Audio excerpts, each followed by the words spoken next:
Hey, what's up, yo guys? So it's me again, Eds, back and again with another vlogs. So for today's video guys is, ayun, marami pa rin mga interesadong mga nagtatanong sa akin, mga nagko-comment dito sa TikTok kung about usapang abroad, especially yung pagta-Taiwan. So ayun guys, since ayun, maraming mga nag-PM, mga nag-comment, and mga paulit-ulit na lang. So, gagawan ko ulit ng question and answer. So, pipili ako ng mga random questions dito sa comment section na in-upload ko dito sa TikTok ko. So, ayun, usapang abroad, usapang Taiwan. Let's go, guys. So, number 1 question galing kay Java Chips Frap. What if hindi college graduate and no experience, pwede po kayo mag-apply? So, to answer this question, yes. Kasi dito sa agency ko, and karamihan naman sa mga agency is free naman sila. So, pwede kang mag-apply. Depende pa din sa qualification mo. So, if hindi ka college graduate and no experience, okay lang naman. As long as depende pa din talaga sa employer or company na applyan mo. Kasi may mga company naman na nag-a-accept na wala kang experience or undergrad ka. So, it depends upon the situation. Hindi ko siya masasagot kasi hindi naman ako yung company. Pero based on my experience sa mga nakasabayan ko, yes, marami pa rin nakakapasa sa pag-abroad or dito sa Taiwan kahit na undergrad or walang experience sa factory or electronics. Next question galing kay Loki. Saan pong agency? So, yung agency ko po is Skyburn International Agency. Located siya sa Makati, Lupuyat. So, next question guys is galing kay I am Jenny Bay. May height limit po ba? Yes po, may height and weight limit po sila. Isa yun sa mga qualification mo papuntang abroad or Taiwan.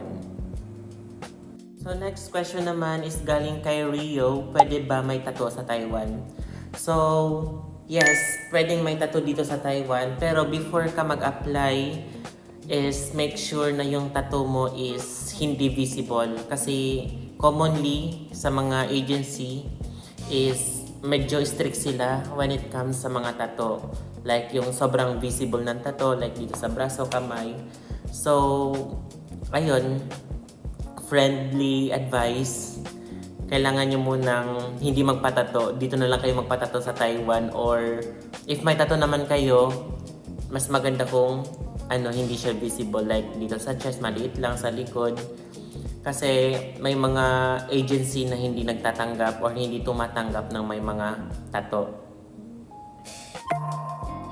So next question, galing kay Jim, naghahanap pa din po ba ng vax certificate? So to answer this question, Jim, is may mga agency na naghahanap din ng vaccination certificate or yung vaccine card.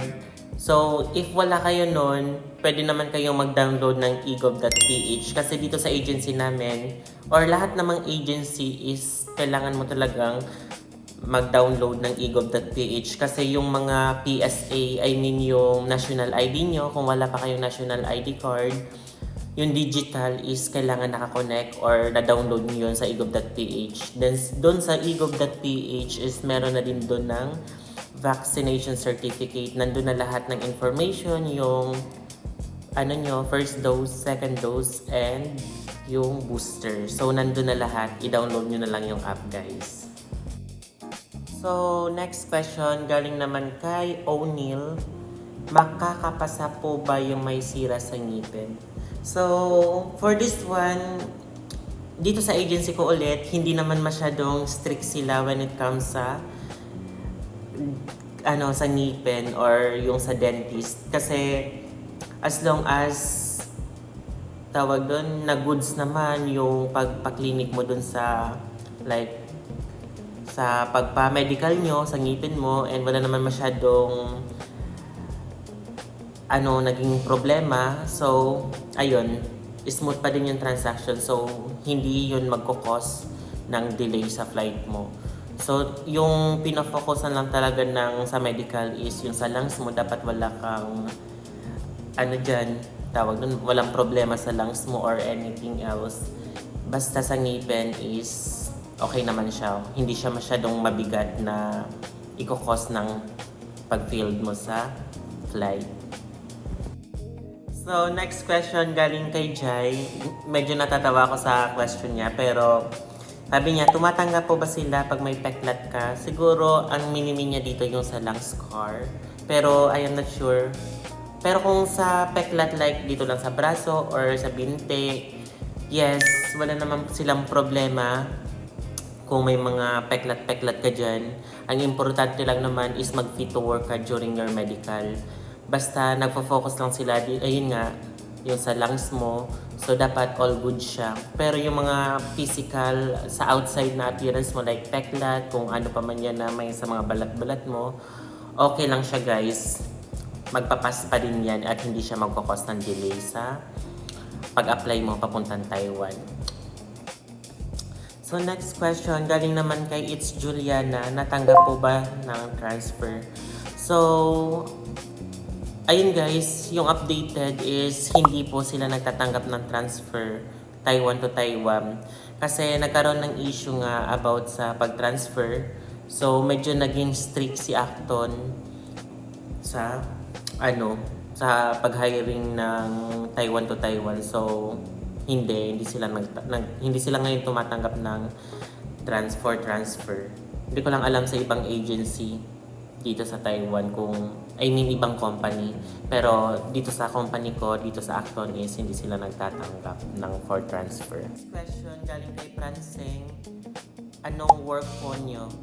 So, yung work ko dito is machine operator as a factory worker under SMT. So, kami yung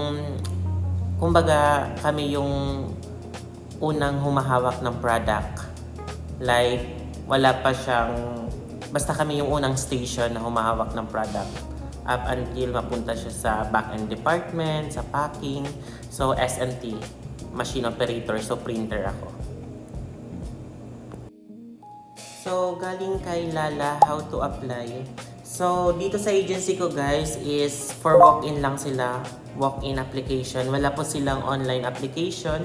So, pumunta lang kayo dun sa mismong agency sa Makati, Skyborn. So, once na kumpleto na yung requirements nyo, yung documents nyo, is pwede na kayong mag-walk-in sa kanila para i-entertain nila kayo.